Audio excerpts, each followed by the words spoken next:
Kathy Blaze. And today I am here with Mr. Jermaine Shoulders. Welcome. Thank you. Thank you for having me. Thank you for showing up today because you know what? We've had such an amazing week. So it's such a pleasure to have you here Well, today. I'm glad to be here to cap off that week for Thank you. So, Jermaine, you are the founder of Mosaic Entertainment you. Group. Mosaic Entertainment Group. Can you give us a little bit of bio on what this group is? Absolutely. Well, I called it Mosaic Entertainment Group only because um, group just for me signifies a collection of people and ideas. Right. So I'm not just one. I'm a screenwriter, first of Uh-huh. all, and director. And I write television, Oh. stage plays, and short films. Okay. So I create, group for me is just a group of, just a bunch of people with ideas. So, and because I'm multifaceted as a writer, where I just don't write one genre, I figured group would be a good way to kind of cap off, I the got name you. of it. What got you? So, what got you started in this industry? What inspired you? Well, actually, I started off as an actor. Oh, okay. Yeah, I'm originally from New York, Okay. born and raised in New I York heard City. that accent there. Yeah. Did the Broadway thing for a while. Oh, As a really? kid, I was Oh, okay. on Broadway, then off Broadway, then off Broadway, and that's a thing. And I did that for about 3 or 4 years. So I started at age 12, until about 16, and then we moved to the West Coast out of New York. We moved to the West Coast, and I did my TV thing there. Did some television shows, a lot of commercials, a few television Awesome. movies. So I got pretty lucky. I Well, was pretty busy in LA for about 10 okay. years. So, you started at a young age. I started at a very young age. Was there someone around you that was in the industry, a family member? Or? No, actually, funny story. My mom originally got me started at about 2 or 3. Oh, okay.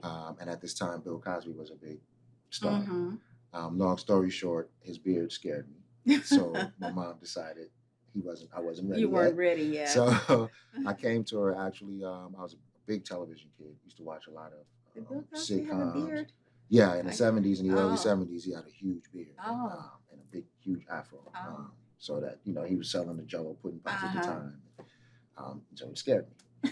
So fast forward about 9 years or so, when I'm about 11, I told my mom I saw a TV movie called Bugsy Malone. Never forget it. It's when Scott Baio and all of these kids now, actors now, were little kids, and they all played mobsters. And I used to watch that movie until the TV used to go off back in the 80s. The TV used to go off. And I'd watch that movie, and I told my mom I wanted to be an actor. Okay. So she signed me up for some classes at Okay. Barbizon Modeling School Right, in New York, right. and then she found a professional theater for me to actually Mhm. train in. So I have classical training as an Oh. actor in theater. Okay. So I know everything about the lights, positioning. We learned as kids. We learned the whole thing. We even had to audition for our roles. Right. So and I was always the lead.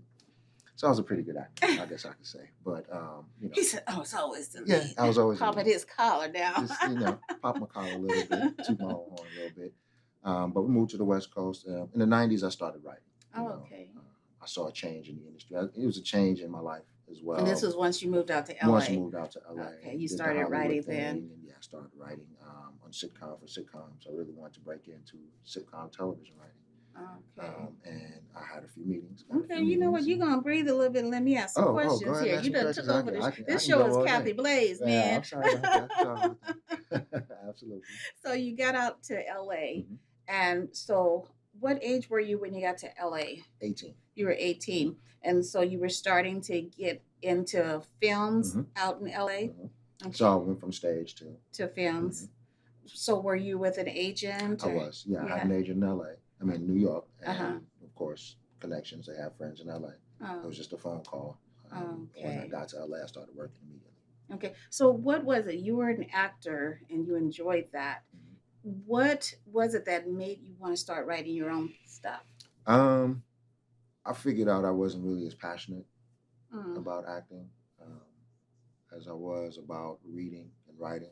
Um, I figured out that I was writing since I was about 9 years old, writing poems and song lyrics and comic books, things like that. Mhm. And I just tapped back into that. Oh, It was okay. a transition because at that time in the 90s, it was really hard for black actors, Mhm. in Hollywood. So very few were getting roles, and a lot of us were getting boxed out. So I wanted to find another way to get in. At this time, a lot of the sitcoms were coming out. Right. So I knew a lot of because I performed on sitcoms, Mhm. I became friends with a lot of the writers and some of the Mm. directors, producers. Uh-huh. So I just hung around the sound stages. Wow. And I've been reading scripts since I was 12. So Sure. I kept a lot of them, had a pile of scripts and from auditions. So I had sides in the whole nine. Are And you I able was to just tell writing. a couple of the sitcoms that you were on? Yeah, I was on, it was a sitcom called All We Have. I was a sitcom called The Royal Family Mm. with Della Reese, Red Fox, I think I and remember Jack that. A. Yeah, Yeah. just before he passed. Yeah. I was on that show. I was also on a show called Thea. I remember that. Thea? Yeah. I had a guest starring role on that show as well. So. Oh, cool. Yeah. So you've gotten into writing. What, I'm going to hold this to after our commercial break because I don't want us to get started. Okay. And then I have to cut you off. But you're in LA, you're acting, and so were you shopping your ideas around to these screenwriters that you may have known or worked with? Yeah, I joined some organizations. I was just writing and just, I actually got a job as a security guard at Okay. studios. And so I would just, when I would see people come in, I would say, hey, take a look at this. Hey, take a look at that. What do you think of this? And just kind of trying to finagle my way into getting Right. feedback. Uh-huh. And I did that for a little while. And that's how I got a few meetings with actually some top people. And that's pretty much how I did it. It was just trying to get it out just there. trying to get it out there any way I could, just through relationships. Because when you send stuff off, it gets sent back. Sure. So you're back, and I'm loving all this meat that you're giving us today. So you're back out in LA. You're starting to write your own scripts now. So being this young man sitting here writing your own scripts, where were you pulling your material? How did you know where to start? What were you writing about at that time? Just things that I know. What do you know at 18? Well, at 18, I started writing in my mid-20s. Oh, in your mid-20s, okay. Yeah, it's sitcom, so sitcom television. So I would just pull from experiences in my life, things I thought was funny, right?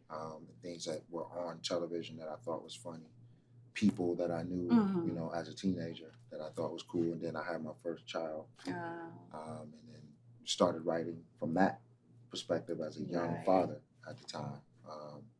So that's where I was getting a lot of my stories from, just my life growing up in New York and just people I knew. So how would you describe your writing style? I'm more, I like to say, every day. I don't do a lot of the fantasy. It's the stories that your average person wants to look at television and say, I can relate to that person. I see myself in that person. Because everything I write has a theme or has a moral or story in there somewhere, just a little bit of teaching. You know what I mean? I think that's what makes good stories. Is you need to come away from that television screen or that movie screen feeling something. So are you pulling majority from your life or people close to you? Yes. Yes, I am. Okay, so you're doing script, you're writing, and you're also producing. I'm also producing. I wouldn't call myself a producer. It's out of necessity, that I would create and just do what I had to do to get the resources together. So that's why a lot of my work is scenes and skits and audio dramas, budget reasons, and I really rely on the talent of my actors, to really pull them through for me. And Rod was one of the actors I worked with. Rod's all out there. Yeah. Out there. So you were mentioning that you do short films. Is that a preference for you? It is television, short films are my preference. I can write features. I've written several features. Actually, one this year for a client that we're about. I also write for people as well. So if you have a screenplay out there, need some help, holla at me. But yeah, and I also wrote a book for screenwriters as well. So yeah, that's what I do. So and I probably pronounced it wrong, Mosaic, Mosaic. Mosaic, Mhm. Mosaic Entertainment Group. Mhm. Okay, so with it being a group, do you have a whole production team? I'm the team. You're the team? I'm the guy. You're the I'm team. the Are you guy. looking Yeah. for people to work with? I absolutely am. Oh, I am looking for because this is a tough business. It's mm-hmm. tough to do everything yourself. You It, know, I it mean, sure is. a written series where I wrote every episode. It's like it's a lot. You know, Mm-hmm. so I'm looking for a producer in particular. I'm looking for a DP, and I'm looking for a script supervisor. So early, you had mentioned also that you do black film, black cinema. Mhm. Is that predominantly what you write is Predominantly, black cinema? predominantly is what I write is coming from the African American experience, Oh, okay. as opposed to black film, Oh, per okay. se. But it's more so of an experience that was dominant in my life. Right. So that's what I pull from those experiences, and it just so happens most of the characters are black. Sure. So Sure. yeah. So coming from New York, then to LA, what is it from going from what did you bring to Arizona? What I brought to Arizona was my New York hustle, that Los Angeles training, Mm-hmm. and my enthusiasm on both coasts. That's what I wanted to bring here, Okay. and establish. It took a while to get off the ground because it's difficult to travel out here, and it's difficult to kind of see the You think it's landscape. difficult to travel Yeah, here? because what I mean by that is seeing the landscape as far as who's doing what, Oh, okay. in the industry. Okay. And so it was kind of tough for me for a little while to kind of get out there and see what's happening. A lot of it didn't jive with me. Mm. So I decided I wanted to create my own. Mm-hmm. So I created a writers group, Arizona Black You know, but Producers. I like what you said there, What's that that? a lot of it didn't jive with you. Yeah, You know, because a lot of times people think that the problem is on the other side, right. but it's not the other side. It's on our end where we Yes, have to get used to this new environment absolutely, instead of putting the fault on the other side. absolutely. I stopped So complaining. I yeah, stopped being so one I of those love that you said complainers. that. Yeah, I stopped being one of those complainers. Oh, Yeah. there's nothing to do. There's no culture out here. Oh, There's so much to do. there's so much Well, happening. pre-COVID, there's so much to Yeah, do. It's just get it out there supporting yeah, it. yeah. And Oh, then if I want support, I have to do something to have people support me. I right, can't just say, "Hey, I'm this talented writer. Hey," and have right. nothing to show for it. So I have a short film. I have And audio and dramas. another way of looking at it, you do black cinema. Mhm. But just because you do black cinema doesn't mean that you can't be assist or be a part of anyone else's production Absolutely, that doesn't do black cinema. absolutely, absolutely. And that's the mindset Yeah. we have to get away from Yes. and have more inclusion. Absolutely. And There's and I'm sorry, no, yeah, one of our musicians on one of our other shows mentioned that how close knit the music industry is, and we need to start seeing that more in the film industry as well. yes, Just because I may not care about the type of genre film you're writing, but if you need my help, why wouldn't I help you? exactly. And because I'm getting experience with building relationships, that's the biggest thing in this industry: Right, building relationships, getting to know people. You don't have to necessarily look like me. You know what I mean? right, So in order to right, get something done, this is a collaborative business. Yes, it's coming from my perspective as a black right, man, but I'm not limited to that. You know what I right. mean? I'm much more open than that. And I have to say this, that is one of the reasons why I love this show. It's not about a color. It's about the industry It's the and industry. supporting the industry. Absolutely. And I love that our director and producer created this platform for us to support other entertainers out there. That's awesome. This is a really good platform. I appreciate it. Yeah. Look, I'm on here tooting my horn, but I just wanted to say that. No, you're supposed to. You're supposed to. So, where can our audience find you? You can find me on Instagram, Facebook, at Mosaic Entertainment Group, Okay. just like that on Facebook, Instagram. Also, my audio drama, The Mastersons, Okay. is on Spotify and on Anchor Okay. and Apple Podcasts.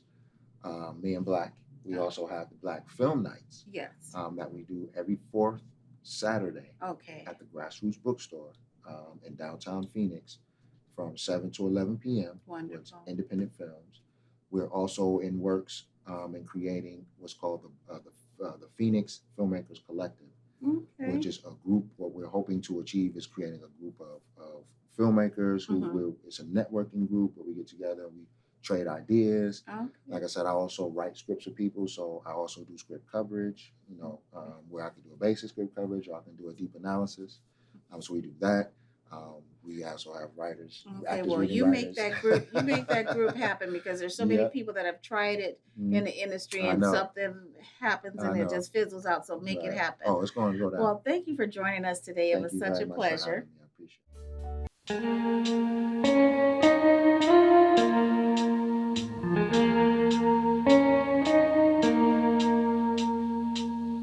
it.